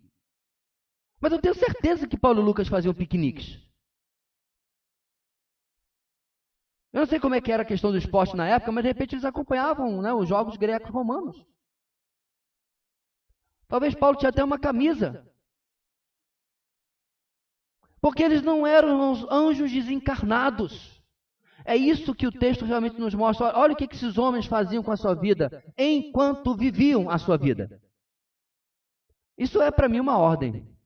Uma ordem, meus irmãos, é que apesar de tudo que eu faço na minha vida, ontem eu comecei a assistir uma série nova com meu filho. Ele falou: pai, a gente tem que assistir essa série. Eu falei: ótimo, então vamos assistir essa série.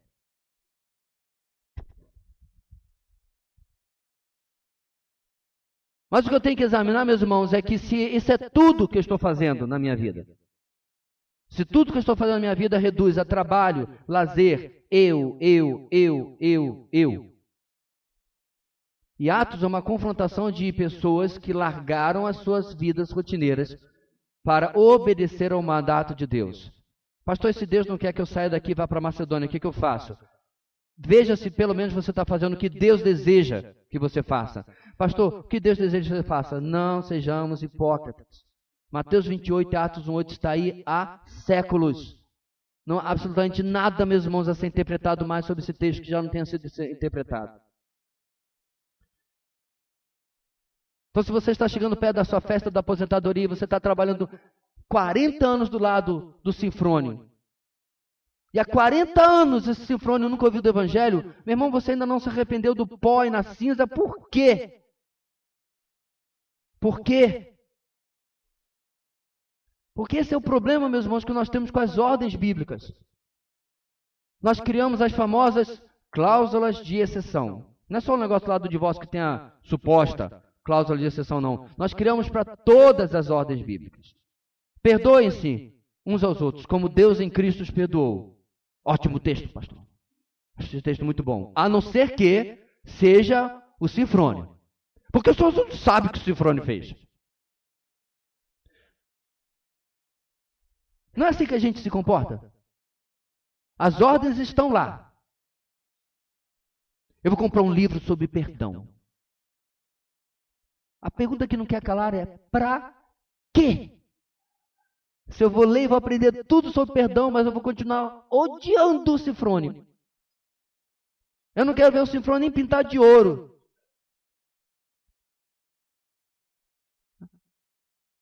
Com essa história do pastor, meus irmãos, que pregou a mesma mensagem no primeiro, no segundo, no terceiro, no quarto domingo, no mês seguinte, 3 meses depois, e aí os irmãos da liderança começaram a ficar preocupados. Pastor, os irmãos estão reclamando, porque há 3 meses que o senhor prega a mesma mensagem. Eu estou encurtando a história por causa do tempo. Ele falou assim: irmãos, nós já começamos a obedecer o que essa mensagem diz? E a liderança falou: acho que não. Então vai ser a mesma mensagem domingo que vem. Eu nunca farei isso, irmãos. Mas o mesmo ponto e o mesmo ensinamento já foi repetido diversas vezes. Você quer ver um? Vou tocar de novo na ferida. Oração. E nós continuamos capengando no nosso culto de oração. Eu me lembro uma vez, meus irmãos, que eu preguei sobre oração, passou 3, 4 semanas, o Wilson Porte esteve aqui. Não conhece a pregação da nossa igreja e pregou sobre oração. E como eu estava pregando num texto contínuo, passou mais um tempo, adivinha qual o assunto voltou? Oração. E eu garanto a vocês que acompanhando o nosso culto de oração, não mudou absolutamente nada. Aí eu me pergunto, irmãos, que desgraça serve ouvir 3 mensagens sobre oração, se a nossa vida de oração não muda nada? Não, pastor, não mudou aqui, mas em casa, olha... Irmãos, deixa eu falar pela milionésima vez. As coisas da vida cristã não têm uma dimensão apenas. Se eu vou me envolver em evangelismo, tá? Mas eu estou evangelizando aqui, mas eu abandono missões, eu estou ainda em desobediência. Ou, se eu dou R$1 trilhão para missões, mas eu não falo para o camarada que eu trabalho há 40 anos, eu ainda estou em desobediência.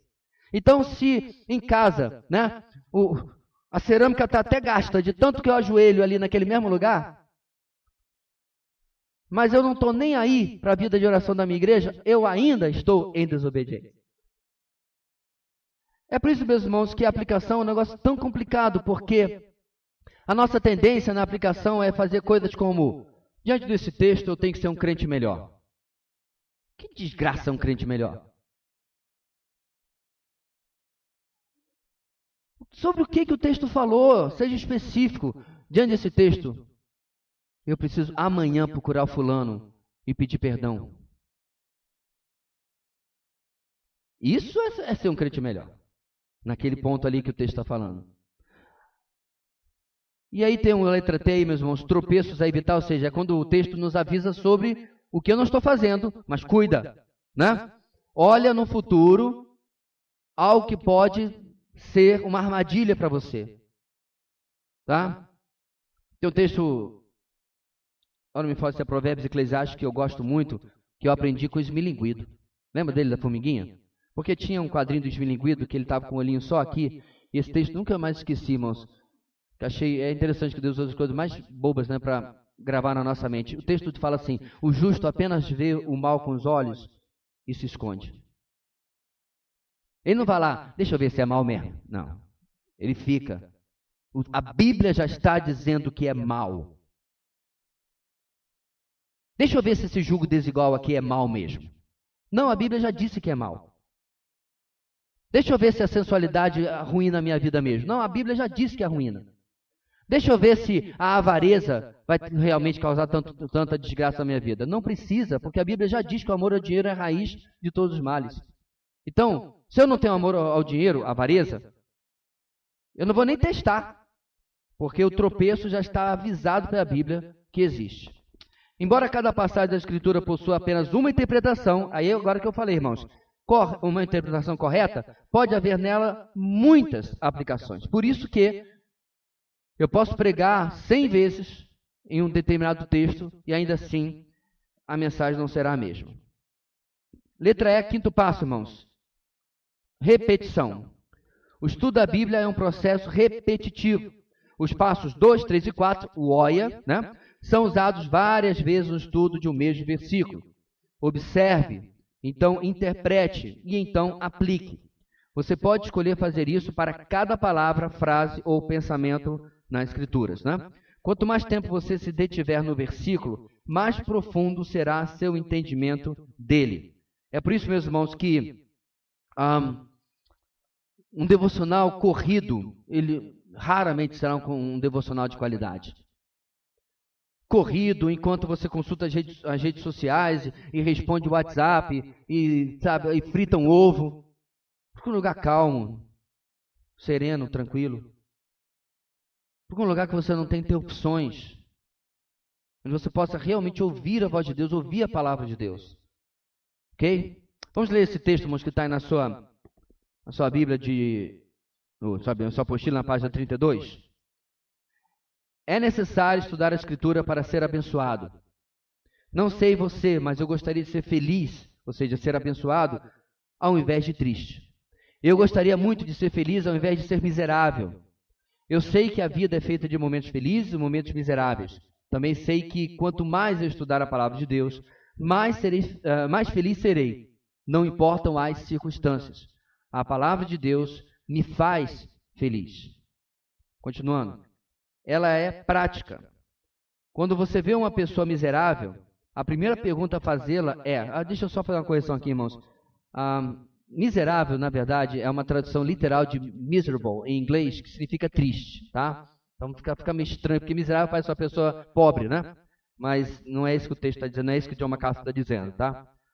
Quando você vê uma pessoa miserável, só triste, a primeira pergunta a fazê-la é: você estudou a Bíblia hoje? Agora, veja bem, meus irmãos, eu sei que ele está sendo simplório, mas deixa eu concordar com o John MacArthur aqui, porque nesses anos de aconselhamento bíblico, vários aqui já passaram por essa experiência comigo. A pessoa vem, chora as pitangas, fala 300 problemas, né? Eu deixo falar 55 minutos, lá no apagar das luzes, eu digo para a pessoa, não é você estudou a Bíblia hoje. O que eu geralmente pergunto para as pessoas é: como está a sua vida com Deus?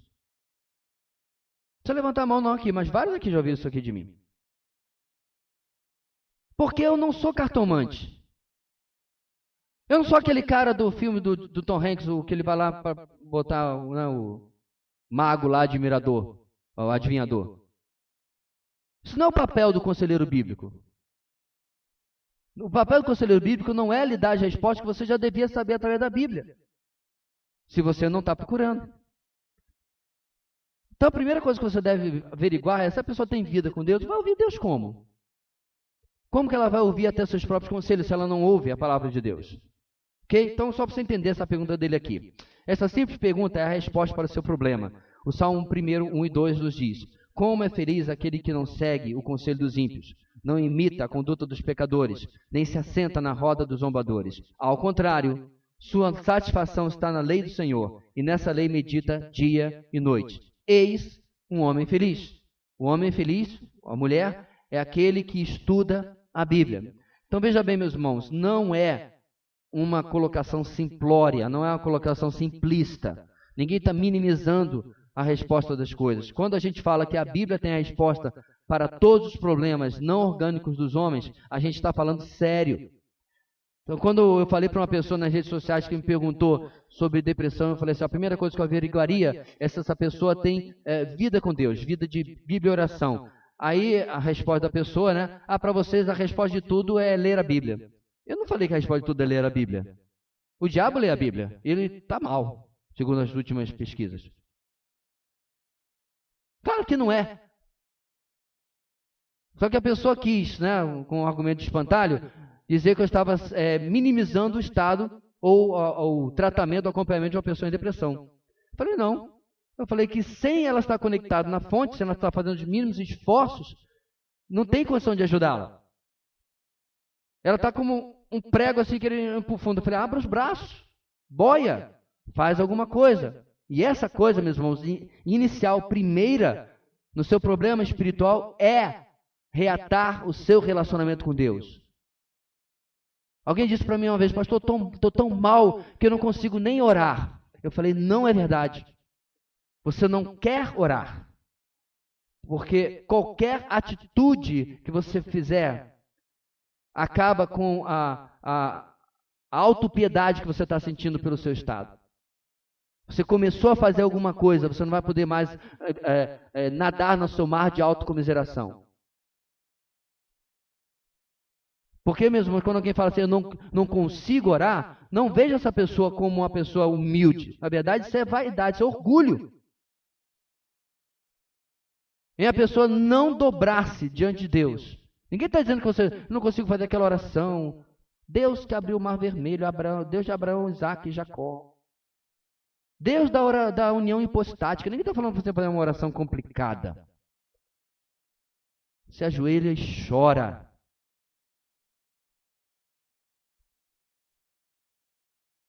Porque, pastor, eu comecei a perceber que não tem na Bíblia nenhum lugar onde alguém diz, eu não consegui orar. Os salmistas oravam. Jó orava. Todos buscavam a presença de Deus. Às vezes até um pouco equivocados. Irados, amargurados. Mas, meus irmãos, não há divã melhor do que o divã de Deus. Não há lugar melhor. Você está inconformado com o que Deus fez? Fala para Ele.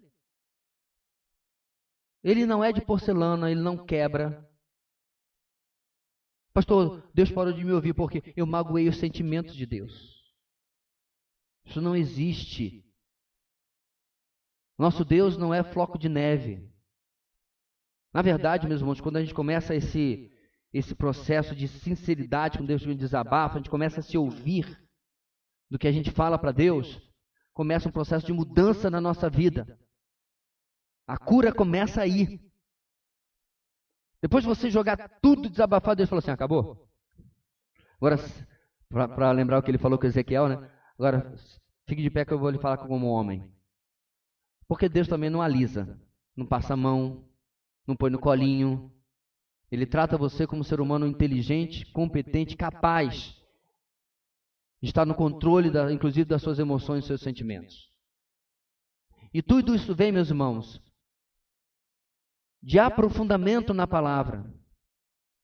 Eu quero terminar porque o nosso quarto ponto aqui, meus irmãos, é a prática disso daqui. Não é o nosso objetivo fazer o que você já fez em casa aqui tudo juntos. É o nosso quarto ponto, exercício de estudo, né? Aí você tem aqui um texto de Mateus capítulo 6, 33 e como conduzir isso daí e fazer inclusive a aplicação. Passa aí rapidinho para a gente terminar. Não, volta o texto rapidinho, volta o texto. Busquem, pois, em primeiro lugar o reino de Deus e a sua justiça, e todas essas coisas lhes serão acrescentadas. Ok? Esse texto é necessário fazer de tudo, por quê? Porque as pessoas dizem, olha, busca a Deus que você vai ser próspero, porque Ele diz que vai lhe dar todas as coisas. Um mero exame do texto já acaba com essa tese. Todas essas coisas. Volta no capítulo 6 e descobre que são essas coisas que estão aí. Fora o fato que você tem que descobrir o que é botar o reino de Deus em primeiro lugar. Certo? Não é seu conceito de primeiro lugar. É o que Deus deseja. Pode passar. E aí no exercício, meus irmãos, ele tem observação, perguntas interpretativas, né? Interpretação e aplicação. Olha aí o exemplo. O versículo começa com a conjunção mais. Ó, dica. Né? A dicona. Não sei se o aumentativo de dica é dicona, mas dicão? Também não sei. Por que a frase começa com a conjunção mais? Isso é só a interpretação.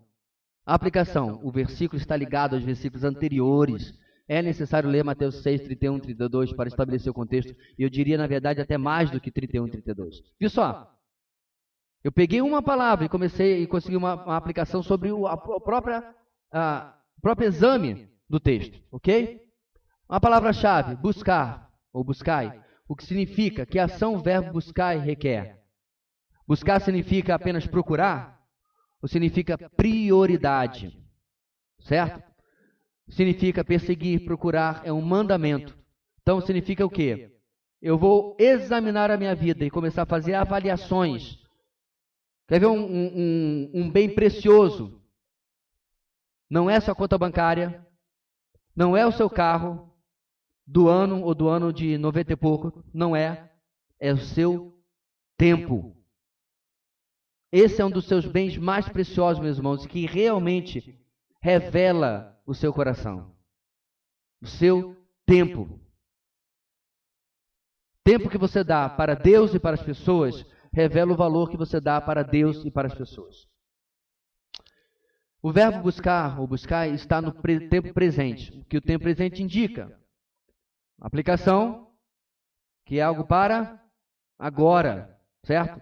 Está no presente, mas está no imperativo, claro. 4 ali, note o uso da palavra primeiro, logo depois de buscar. Qual a importância de primeiro? Implica prioridade. Buscar deve ser uma prioridade. E não apenas isso, mas a posição que você vai colocar as coisas espirituais. 5, a próxima palavra é reino. O que significa a palavra reino? Trata-se do governo ou domínio sobre uma região específica. Eu reconheço, meus irmãos, que boa parte de vocês conseguiria fazer isso sem necessariamente fazer uma tabela no Word.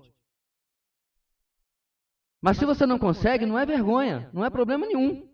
Se fica melhor para você fazer o seu estudo, fazer dessa maneira, tem o seu devocional, tem um caderno. Você pode fazer todas essas anotações lá, ok? Eu gosto muito desse número 5, meus irmãos, porque vai começar a dizer, olha, governo, domínio, vontade de Deus na minha vida. Isso vai tomar a prioridade diante das minhas escolhas. 6, a palavra reino é precedida pelo pronome pessoal seu. de quem é esse reino, a quem se refere o pronome seu. Voltando ao versículo 32, seu se refere ao Pai, trata-se do reino de Deus. E aí você tem na sua apostila outras 5 ou 4 linhas para continuar a mexer nesse texto. Então você vai ver, meus irmãos, como isso vai tratar mais adiante nas aplicações, a forma como você vê as suas necessidades básicas. Você vai descobrir que não tem a mega sena da virada em Mateus 6. Oi? Você vai descobrir que não tem, né, a compra daquele bem que está muito acima das suas posses em Mateus 6. Não tem a compra do iPhone 15. Sei lá que desgraça de número que ele está, porque eu não acompanho esse negócio. 10, 12, 11. Já está isso tudo, é? Eu chutei 15, mas quase acertei. Não tem a compra daquela roupa e daquele sapato e daquela joia e daquele artigo eletrônico que está acima das suas posses. Finanças é um assunto, meus irmãos, muito difícil. Não importa quanto você ganhe, 1 salário, 15 salários, 20 salários. É incrível a capacidade que nós temos de nos envolver com dívidas porque compramos coisas que não precisamos. Eu não estou me referindo àquela dívida porque você teve aquela despesa médica de surpresa imensa. Não é isso, não. Isso aí, infelizmente, acontece. Já tive amigos que tiveram despesas médicas imensas porque precisaram de uma cirurgia muito cara, por exemplo. Não é isso que eu estou me referindo.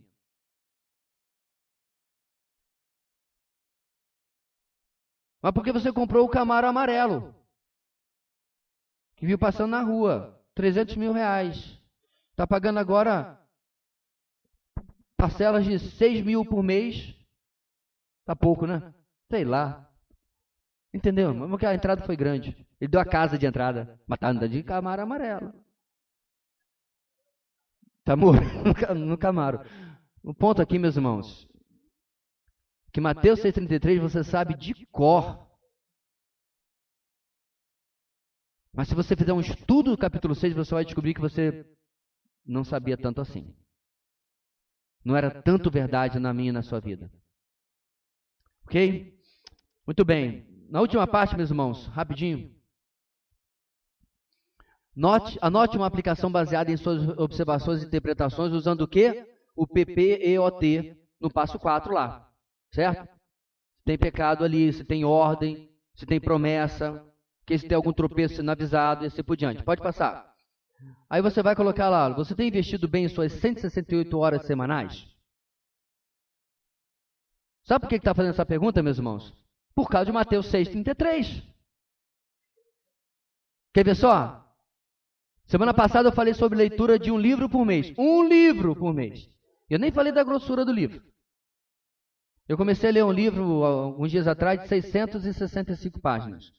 Fonte 7, mais ou menos. Quando fica itálico, então, nem com óculos eu consigo ler direito. Tive que botar mais iluminação. A idade está chegando. E aí, meus irmãos, quando eu comecei a ler esse livro, a primeira coisa que eu pensei foi: rapaz, quanto tempo eu vou ter que investir para ler esse livro? Confesso. Olha que é um livro que eu quero ler. Mas não é exatamente isso daí. Olha, como eu tenho investido as minhas 168 horas? Será que se eu usar menos as redes sociais, ou assistir menos episódios da minha série preferida, ou eu tirar um cochilo menor, ou sei lá o que você faz fora do seu tempo de trabalho? Porque, meus irmãos, boa parte do seu dia é determinado por outros, né? De tal a tal hora você está trabalhando, ponto, acabou. De tal a tal hora você tem que dormir. Então, trabalho, dormir e comer, não tem como você mudar isso aí. Mas o que você vai fazer com o resto? Como você vai administrar o resto? Tempo com a palavra, ouvindo a palavra, lendo a palavra, estudando a palavra, memorizando a palavra. Como que eu vou praticar isso? E aí eu coloco, meus irmãos, meu programa atual, certo? O que eu tenho feito? E é aqui, ó.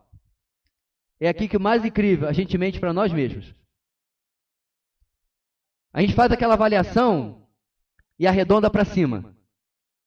Estou querendo enganar quem? Eu estou fazendo uma avaliação para mim mesmo, em lugar de dizer assim, eu só estou lendo a palavra realmente 15 minutos por dia. Eu coloco assim, tá aí entre 15 e 30 minutos, mas não tá, é só 15 mesmo. Chega nem perto, mas eu arredondo para cima. Não faça isso. Seja direto e honesto consigo mesmo, com Deus. E aí você vai colocar aqui, novos objetivos e planos. Tá vendo, meus irmãos? Como fazer um mero devocional em Mateus 6, 33 é um pouco mais complexo do que apenas ler um texto e dizer assim, rapaz, eu adoro esse versículo, ó. Esse versículo é top. Buscai em primeiro lugar o reino de Deus e a sua justiça. E todas essas coisas, parece que eu estou declamando Shakespeare, serão acrescentadas. Deus é bom.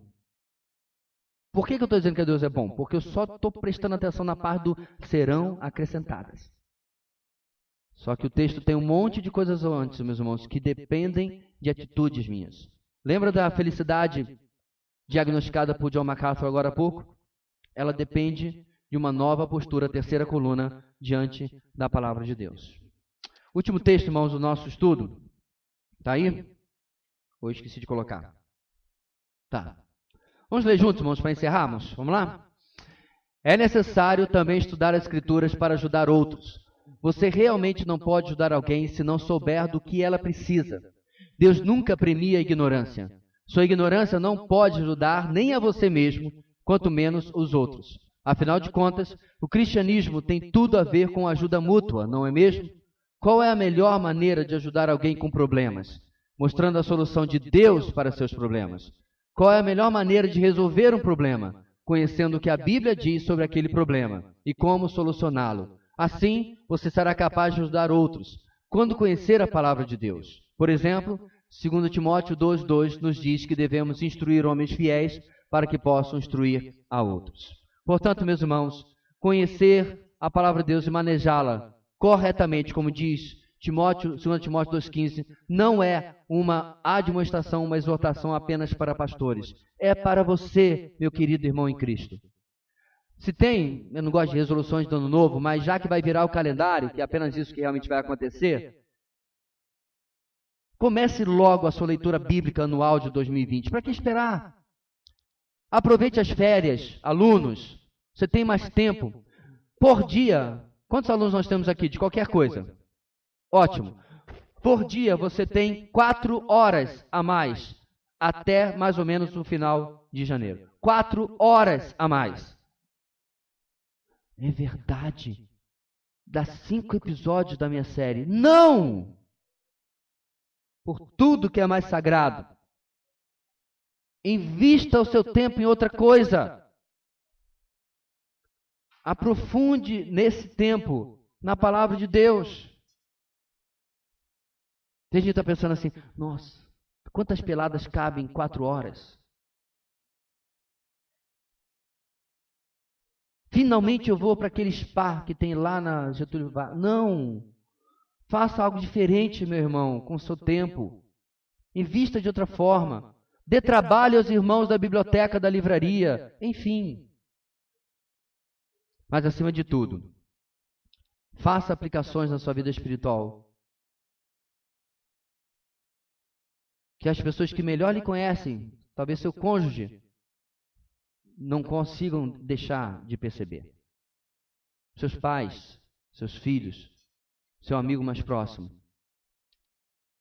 Porque o O é ótimo, o I é importantíssimo, mas sem o A de aplicação, meus irmãos, não há estudo bíblico realmente que tenha sido feito.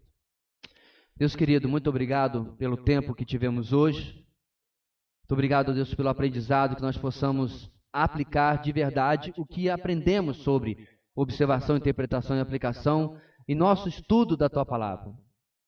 Com mais seriedade, com mais tempo.